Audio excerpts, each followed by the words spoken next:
Pretty relaxed this morning, Scott? You are? You haven't, obviously the sour note to last night is Brody. How is he? You spoken to him?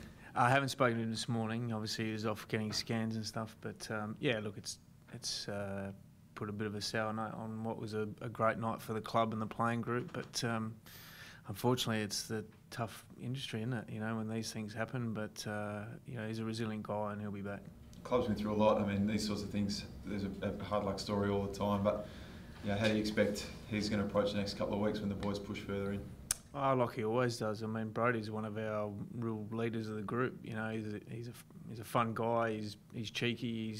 He does all the stuff around the footy club that you love. You know, so you know we'll get behind him and support him. But I expect no different from him in terms of his attitude. Yeah, he's going to be disappointed and he's got a bit of a road ahead of him. But he's already said that he wants the boys to move on and have the success that they're hoping to achieve.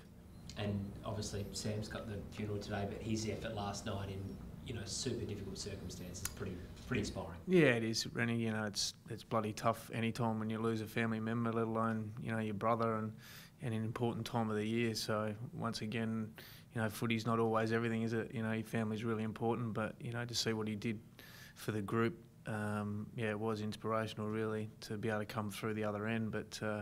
And he played a pivotal role in, you know, our win last night, which is great. So, yeah, tough day for him today, though. And Scotty, I mean, you were here obviously when you took over the reins when Phil passed away, and then what happened last night. It just seems like this club emotionally, you've been through some bloody hard times. Yeah, it has. But you know, on the flip side, it's built a real club of resilience. You know, whatever gets thrown at it, the boys just keep responding. So that's great. You know, in finals. You know, it's not always going to go your way, and there's going to be ups and downs. But the ability for them to draw on those situations and have the belief that they can do it is important. So yeah, we have been knocked around a fair bit, but you know, with that disappointment comes belief and resilience. So that's what we've been drawing on. Has it made you a tougher person as well, do you think? Yeah, probably a little bit. Yeah, probably emotionally. You know, you don't get caught up in the little things. It's more, you know, bigger picture stuff. So, yeah, it is always hard, you know, especially, you know, with Brodie again. You know, I first came here when he got drafted, so you see a guy develop into a great player of the competition and one who's really important to us, and to have something like that happen is obviously upsetting emotionally, but, you know, once again, we've got a job to do and we're here to do it. John spoke last night just talking about 2015 and Phil Walsh about having a unique bond, I guess, for the playing group that I guess came out of that, having, I guess, harnessed that yourself in 2015. Do you agree with that that was a really sort of fundamental point that brought this group together? Oh, it was one of. I don't think it's the only thing. You know, we've been through a bit over the last 7 or 8 years, and you guys know what we've been through as a club. So, as a collective, it's not just one event. It's, you know, it's what's been happening over the last 7 or 8 years. Scott, who impressed you out there today? We'll get our own opinions, but who? Yeah, well, there's a few. No, there's a few guys that put their hand up. I thought, you know, Alex Keith was very good, you know, down back.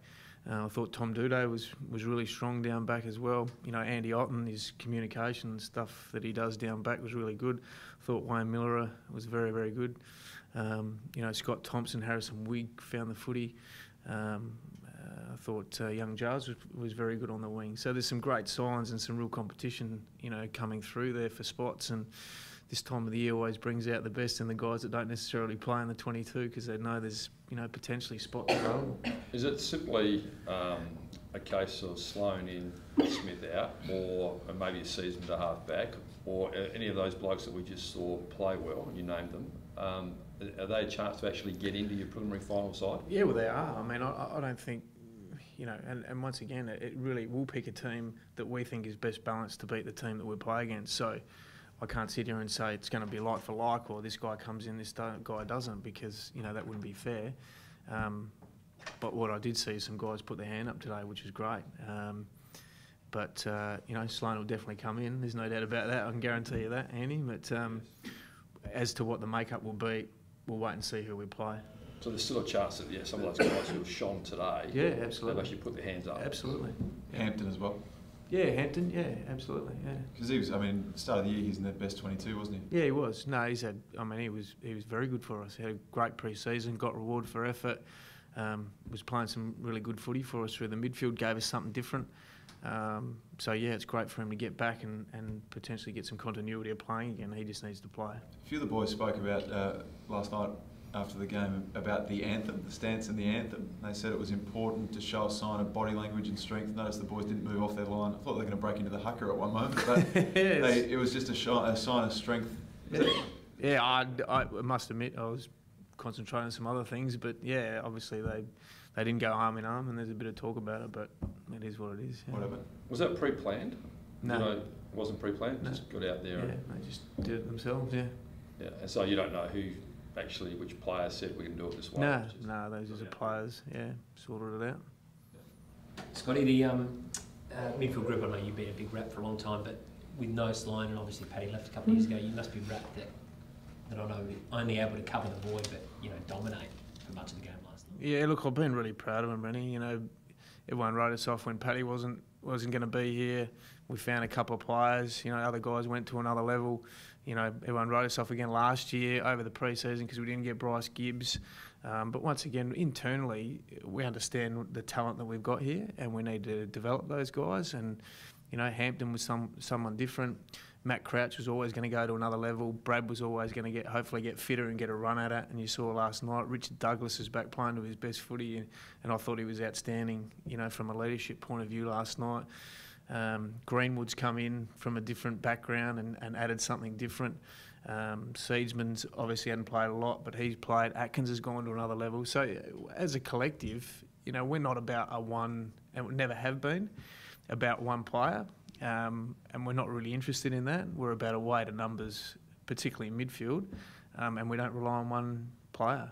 That's always been our philosophy. So we'd rather have a team ethos rather than one or two jets that just stand out every week, because that doesn't win finals. And how does it work this week now? Like, obviously, great that you got the week off, but just hard training, I suppose, later in the week, next week, to try and simulate?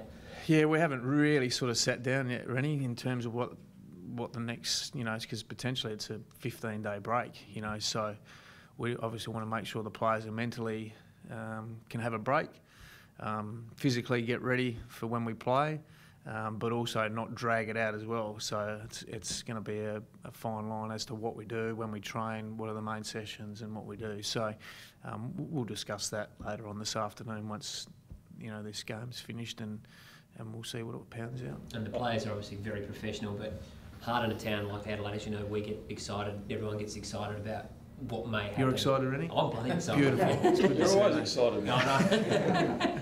But I guess, how do you make sure that, I'm sure you have chats, you don't play the game in your head too often, so you spend your energy? Well, I guess part of the bonus is we don't know who we're going to play anyway, so it's not like we can sort of look forward to who we play. So, the one thing is... Preference? No, I couldn't care less. No, we've shown that our best can beat anyone, so we're confident about that. We'll wait and see. There's a bit of footy they'll watch. Some will, some won't. Some will do their own things. They're all different, beasts these days. But we won't be too rigid as to what they do. But as I said, programming-wise, we'll have a discussion this afternoon. On your midfield too, there's another young kid running out there, Jackson Edwards today, possible father-son pick. Yeah, well, it was a good opportunity to have a look at him, but yeah, there's no guarantees, is there, with what's coming up. But he obviously did some training with us over the pre-season, so we needed some numbers to the top up. There's too many blokes working, Andy, there's not too on a Friday, so we got him out of school, so he was pretty happy. But yeah, he's a quality kid. There's a lot of talk in Melbourne, Selwood, Dangerfield, the Dangerwood, or Cochin and Martin.